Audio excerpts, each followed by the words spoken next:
ನಿನ್ನೆ DCM DK Shivakumar ಅವರು dinner ಪಾರ್ಟಿಗೆ ಶಾಸಕರನ್ನ ಇನ್ವೈಟ್ ಮಾಡಿದ್ರು. ಅಚ್ಚರಿ ಅನ್ನುವಂತೆ ಇಲ್ಲಿ ಇಬ್ಬರು ಬಿಜೆಪಿ ಶಾಸಕರು ಡಿನ್ನರ್ ಪಾರ್ಟಿಯಲ್ಲಿ ಭಾಗಿಯಾಗಿದ್ರು. ಕಾಂಗ್ರೆಸ್ ಶಾಸಕಾಂಗ ಪಕ್ಷದ ಸಭೆ ಬಳಿಕ ಡಿನ್ನರ್ ಪಾರ್ಟಿ ನಡೆದಿತ್ತು. ಈ ಪಾರ್ಟಿಗೆ ST ಸೋಮಶೇಖರ್ ಹಾಗೂ ಶಿವರಾಮ್ ಹೆಬ್ಬಾರ್ ಹಾಜರಾಗಿದ್ದು ಬಹಳ ಕುತೂಹಲ ಕೆರಳಿಸ್ತಾ ಇದೆ.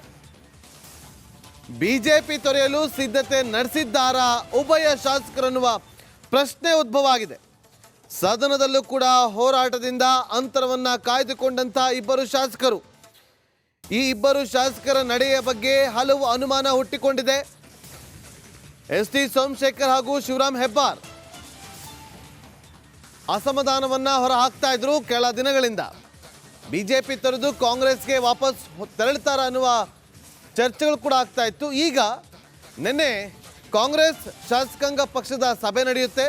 ಆ ಸಭೆ ಬಳಿಕ DCM DK ಶಿವಕುಮಾರ್ ಅವರು ಡಿನ್ನರ್ ಪಾರ್ಟಿಯನ್ನ ಆಯೋಜನೆ ಮಾಡಿದರು.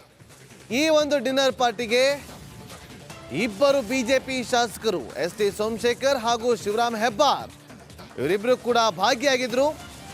ಹಾಗಾಗಿ ಬಿಜೆಪಿಯನ್ನ ಬಿಟ್ಟು ವಾಪಸ್ ಮತ್ತೆ ಕಾಂಗ್ರೆಸ್ಗೆ ತೆರಳುತ್ತಾರಾ ಅನ್ನುವ ಪ್ರಶ್ನೆಗಳು ಉದ್ಭವ ಆಗ್ತಾ ಇದೆ. ಏನಿರ್ಬೋದು ಇವರ ನಡೆ ಅನ್ನೋ ಕುತೂಹಲ ಕೂಡ ಕೇಳಿಸ್ತಾ ಇದೆ. ನಮ್ಮ ಪೊಲಿಟಿಕಲ್ ರಿಪೋರ್ಟರ್ ಬಸವರಾಜ್ ಮತ್ತಷ್ಟು ಮಾಹಿತಿಯನ್ನು ಕೊಡ್ತಾರೆ. ಲೈವ್ ನಲ್ಲಿ ಜಾಯ್ನ್ ಆಗಿದ್ರೆ ಬಸವರಾಜ್, ಏನ್ ಕಾರಣ? ಡಿನ್ನರ್ ಪಾರ್ಟಿಗೆ ಒಂದು ರೀತಿಯಲ್ಲಿ ನಾರ್ಮಲ್ ಆಗಿ ಹೋಗಿದ್ದ ಅಥವಾ ಬಿಜೆಪಿ ತೆರೆಯೋದ್ರ ಬಗ್ಗೆ ಏನಾದರೂ ಪ್ಲಾನ್ ಮಾಡ್ಕೊಂಡಿದ್ದಾರಾ?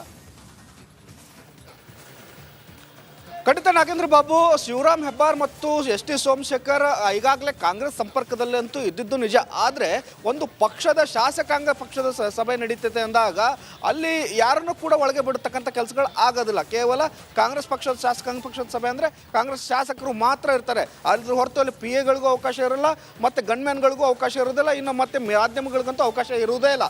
ಅಂತಹ ಒಂದು ಪಕ್ಷದ ಸಭೆಗೆ ಬಿಜೆಪಿ ಶಾಸಕರು ಹೋಗ್ತಾರೆ ಅಂದರೆ ಇದು ಒಂದಷ್ಟು ಅನುಮಾನಗಳಿಗೆ ಬಹಳ ಮುಖ್ಯವಾಗಿ ಎಡೆ ಮಾಡಿ ಕೊಡುತ್ತೆ.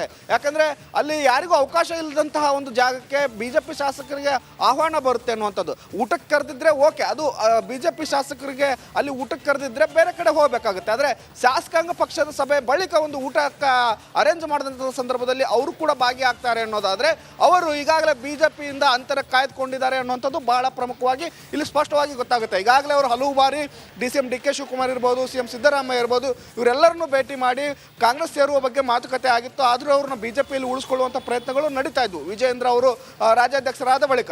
ಆದರೂ ಕೂಡ ಈಗ ಬೆಳಗಾವಿ ಅಧಿವೇಶನ ನಡೀತಾ ಇದೆ. ಆ ಅಧಿವೇಶನದಲ್ಲಿ ಬಿಜೆಪಿ ಸಾಕಷ್ಟು ವಿಚಾರವಾಗಿ ಸರ್ಕಾರದ ವಿರುದ್ಧ ಒಂದಷ್ಟು ವಾಗ್ದಾಳಿ ಮಾಡೋದಾಗ್ಲಿ, ಹೋರಾಟ ಮಾಡೋದಾಗ್ಲಿ, ಸದನ ತೊರೆಯೋದಾಗ್ಲಿ ಎಲ್ಲವನ್ನೂ ಮಾಡ್ತಾ ಇದೆ. ಆದರೆ ಈ ಇಬ್ಬರು ಶಾಸಕರು ಮಾತ್ರ ತಟಸ್ಥವಾಗಿ ತಾವು ಕೂತಂತ ಜಾಗದಲ್ಲೇ ಕೂರ್ತಾ ಇದ್ದಾರೆ. ಬಿಜೆಪಿಯ ಯಾವೊಂದು ಅಸ್ತ್ರಗಳಿಗೂ ಕೂಡ ಇವರು ಸಪೋರ್ಟನ್ನು ಮಾಡ್ತಾ ಇಲ್ಲ. ಮತ್ತು ನಿನ್ನೆ ಕೂಡ ಪೂರಕ ಅಂದಾಜುಗಳ ಬಗ್ಗೆ ಮಾತನಾಡ್ತಾ ST ಸೋಮಶೇಖರ್ ಅವರು CM ಸಿದ್ದರಾಮಯ್ಯ ಅವರನ್ನ ಹೊಗಳಿದ್ರು. ಇವೆಲ್ಲವನ್ನು ಗಮನಿಸ್ತಾ ಹೋದರೆ ಬಹಳ ಪ್ರಮುಖವಾಗಿ ಬಿಜೆಪಿಯನ್ನು ತೊರೆಯೋದ್ರ ಬಗ್ಗೆ ಈಗಾಗಲೇ ಸ್ಪಷ್ಟನೆಯನ್ನು ಮಾಡ್ಕೊಂಡಿದ್ದಾರೆ. ಆದರೆ ಒಂದು ಇಲ್ಲಿ ಟೆಕ್ನಿಕಲ್ ಪಾಯಿಂಟ್ ಇದೆ. ಅವರು ಕ್ಷೇತ್ರಗಳ ಸರ್ವೆಯನ್ನು ಕೂಡ ಮಾಡಿಸಿದ್ದಾರೆ ಅನ್ನುವಂಥ ಮಾಹಿತಿಗಳಿದ್ದಾವೆ.